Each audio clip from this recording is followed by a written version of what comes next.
familie. 2 jaar geleden besloot ook de zoon van Saliha naar Syrië te gaan. Sabri was net 18. Ali ibn Abi Talib. Votre fils, Oui. Ali ibn Abi Talib. Oui. C'était quand il était en Syrie, c'est ça? Oui. C'est quand il m'avait dit que c'était la dernière fois. Ah. Il m'a dit, tu fais la fâchée, puis tu fais la désolée. C'est fini. Moi, je suis sérieux. Salam alaikum. Passe le salam à la famille. Et moi, je lui ai répondu que Dieu te protège et t'assiste. Amen. Et après, c'était fini. Et mon mari lui a envoyé un message. Il lui a dit, Salam, c'est papa, comment tu vas? Il n'a plus jamais répondu. Il y a plus de 2000 messages. Hein. Tous les jours, je lui ai envoyé des messages, matin, midi et soir. Il me disait, je t'aime. Ici, moi, je lui dis, ne m'oublie jamais, Sabré, quoi qu'il arrive, mon fils. Moi, je ne t'abandonnerai jamais, jamais. Quoi qu'il se passe, tu es un morceau de moi. Pardonne-moi, mon fils, pour tout ce que j'ai fait de mal envers toi et tout ce que j'aurais dû faire et que je n'ai pas fait pour toi. Si on ne se revoit pas, j'espère qu'on se reverra au paradis.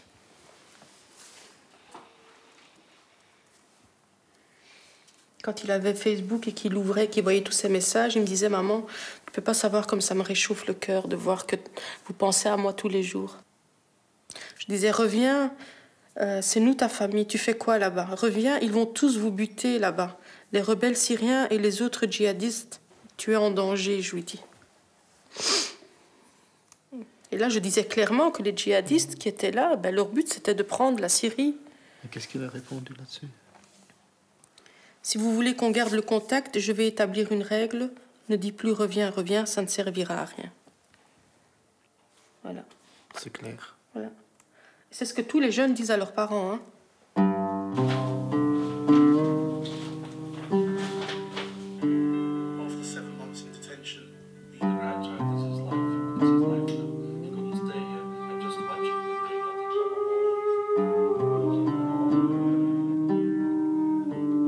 Fin mai, il est rentré un jour avec un ami à lui de Vilvoorde qui était habillé en pachtoun. Moi, je l'appelais le pachtoun.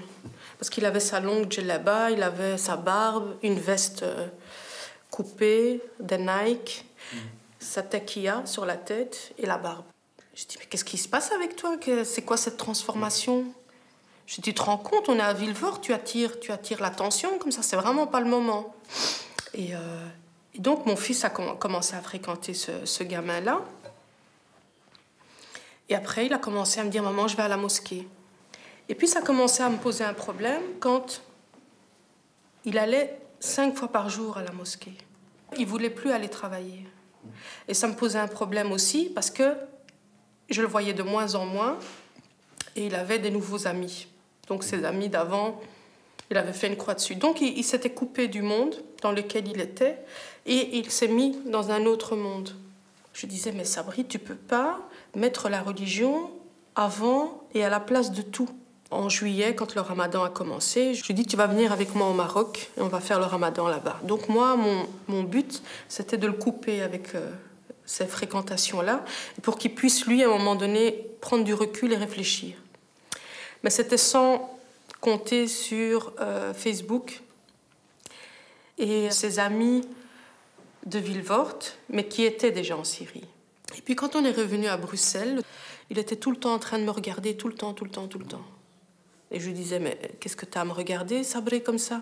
Il me disait, mais t'es ma maman, je te regarde parce que je t'aime. Mais il était en train de, on dirait, de faire une réserve de mon image. Et puis le lendemain matin, je me lève, je vois qu'il n'est pas dans son lit. Et ce n'était pas la première fois qu'il n'était pas dans son lit. Mais cette fois-là, je savais que je ne le reverrais plus. Et 2 jours après, il a envoyé un message sur Facebook en disant qu'il était en Syrie. À ce moment-là, c'est comme il écrivait « Je suis en Syrie », moi je lisais « Je suis mort ». Quand on m'a annoncé sa mort, la première chose, c'était un soulagement. C'est comme un second souffle, en fait. La souffrance, elle est toujours là. Hein. Et elle est toujours restée là. Mais ce qu'il y a, c'est que je me suis dit, maintenant, je ne serai plus inquiète. Maintenant, je ne vais plus être angoissée. Maintenant, je ne suis plus anxieuse. Maintenant, je vais souffrir, je vais avoir mal, mais c'est tout. Et c'est une souffrance... c'est juste l'horreur. C'est comme si vous étiez dans la guerre et que vous voyez votre enfant en train de se faire massacrer, mais que vous ne pouvez rien faire parce que vous êtes de l'autre côté de la fenêtre. Saliha wil haar ervaring delen en zo andere ouders waarschuwen voor het gevaar van radicalisering. Maar ze vindt niet onmiddellijk gehoor. Mais c'est incroyable. C'est incroyable parce qu'on a écrit du courrier au ministre de l'Intérieur, au Premier ministre. On ne nous a jamais répondu.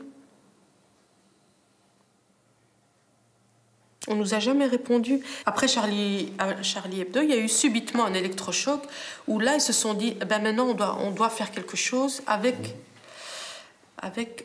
le civil, avec les gens, avec les parents, avec les cousins, les frères, les sœurs, les éducateurs de rue. Et donc là, à ce moment-là, la prévention a commencé à s'installer.